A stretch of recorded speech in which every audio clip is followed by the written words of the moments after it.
Bueno, vamos a ir a la provincia de Buenos Aires, que tiene una situación compleja, porque hay lugares como el conurbano bonaerense donde la situación es de aislamiento, y otros lugares en el interior de la provincia donde se han registrado menos casos, pero en algunos, por ejemplo, como el de Necochea y Olavarría, etcétera, volvieron a rebrotar. Bueno, vamos a hablar con Mara Ruiz Malek, que es la ministra de Trabajo de la provincia de Buenos Aires, para ver cómo está la situación en ese rubro. Buen día, Mara. Ari Lijalat te saluda. ¿Cómo estás? Hola, buenos días, ¿cómo están? Bien, ¿y vos? Bien, todo bien. Bueno, Mara, primera pregunta que te quiero hacer es ¿cómo está la situación del trabajo, de la industria, digamos, de todo lo que tenga que ver con activación económica en la provincia? ¿Qué números podés comentarnos? No, actividad económica, obviamente, con la región AMBA todavía en fase 4, digamos, sin actividad en muchos rubros. Obviamente es bastante desesperante la situación, digamos, tenemos todavía un montón de sectores que no han abierto, sectores que han abierto pero al no estar reactivado por completo el consumo, porque justamente estamos intentando evitar la circulación para que no se difunda el virus, no tienen el nivel de demanda que tendrían en otro momento. Esto afecta también a las industrias que han ido abriendo a pedido de los intendentes y por estar autorizadas en las fases en el interior, con lo cual, digo, la situación obviamente es la más difícil de todas, la de nuestra región, la de nuestra provincia y nuestras regiones generales. Así que ahí estamos sosteniendo como podemos para que no se rompan los contratos, para que la gente siga teniendo trabajo, para que a medida de lo posible los trabajadores sean los que menos carguen con el peso de este momento de crisis. ¿Y hay alguna diferencia ya con los municipios del interior de la provincia? Sí, claro, obviamente se empieza, digamos, en un principio afectó a todos por igual y ahora se empieza también a ver un poquito como la situación en el AMBA se va haciendo, porque también se va haciendo más difícil a medida que pasan los meses. Digo, una pequeña empresa por ahí puede aguantar un mes pagando salarios. Claro. 2 meses. Ya el tercer mes como que empieza a ser muy complejo. Y además otra cuestión, digo, buena parte del interior de nuestra provincia, digamos, tiene una interrelación con el agro mucho más fuerte.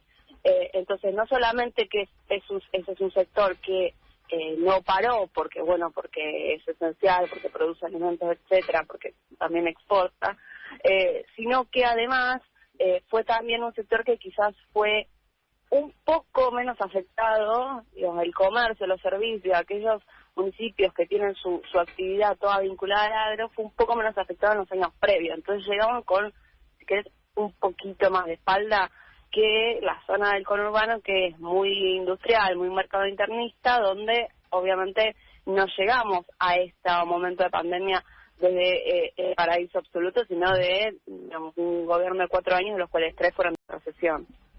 Mara, buen día. Nicolás Lantos te saluda, ¿cómo estás? Hola, Nicolás, buen día. Quería consultarte porque en la última semana se empezaron a dar algunos debates, sobre todo viendo los datos de Estados Unidos, donde hubo un rebote bastante fuerte después de la caída más importante de la historia en lo que hace a puestos de trabajo.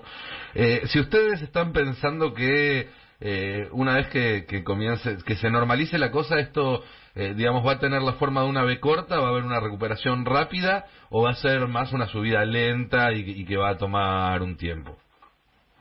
A ver, la verdad que nosotros, primero, también depende digo, siempre la B tiene una primera parte que es la caída, y nosotros en términos de empleo, al menos de empleo registrado formal, obviamente hay menos empleo que antes, no se está creando empleo, y se sigue destruyendo el que habitualmente se destruye por retiros, por jubilaciones, etcétera, pero digamos, el decreto del presidente de despido al senador en ese sentido, no estamos teniendo una ola de despidos masivos como pudo haber habido en Estados Unidos. Entonces, por suerte, digamos, vamos a partir de un piso un poco más alto. Ahora, dado esto, yo creo que va a ser en B en algunos sectores. Digo, pienso que, y creo que estamos todos bastante de acuerdo en que el sector, por ejemplo, de la construcción es un sector sobre el cual hay que apostar a medida que vayamos pudiendo abrir la cuarentena. Lo mismo algunas industrias.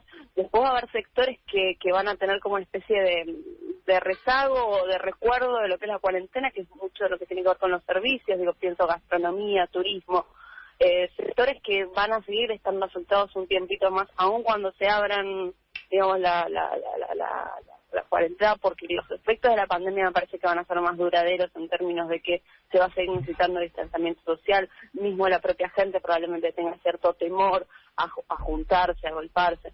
Entonces, digo, me parece que vamos a tener una cosa bastante heterogénea, como suele ser aparte en nuestro país. Bien, te hago otra consulta, porque se destacó bastante en las últimas semanas que en la provincia de Buenos Aires, para dar ayuda a las empresas se les pedía, digamos, que demostraran que la necesitaban, cosa que no sucedió a nivel nacional y en otros distritos. ¿Cómo fue ese proceso y cuántas empresas finalmente fueron ayudadas a través de este programa? No, a ver, nosotros no tenemos ningún programa de transferencia de ingresos, eso es a través de Nación. Nosotros lo que estamos haciendo es tramitando, al igual que lo está haciendo la Nación, los acuerdos de suspensión con un pago no remunerativo. Ese es un acuerdo entre la empresa y el gremio, y nosotros lo que hacemos es homologarlo, darle un respaldo jurídico para que justamente ese acuerdo, digamos, se entienda en la justicia que es un acuerdo. Y porque justamente no, y sobre todo en este momento donde hay un decreto que lo prohíbe, no se puede despedir y suspender unilateralmente. Entonces sí o sí necesitamos un acuerdo.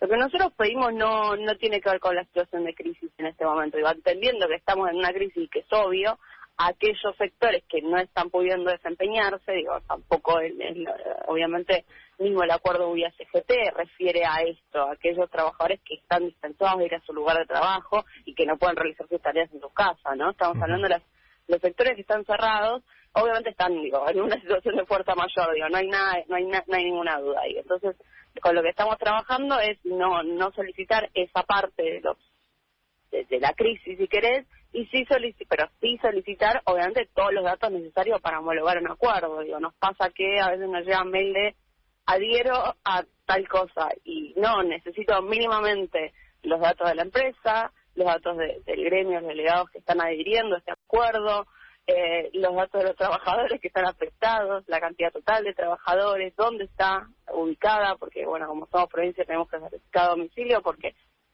digamos, si no, no podríamos homologar. Bueno, una serie de datos que básicamente hacen a la legalidad de un acuerdo, cuál es el monto que se está acordando, a la legalidad de un acuerdo que muchas veces parece insólito, pero no son enviados, y cuando son requeridos a veces quedan en el olvido. Entonces, nosotros tenemos un montón de pedidos y los estamos tramitando todos en ese sentido, solicitando la documentación y avanzando para que cuando esté la documentación lista se firme.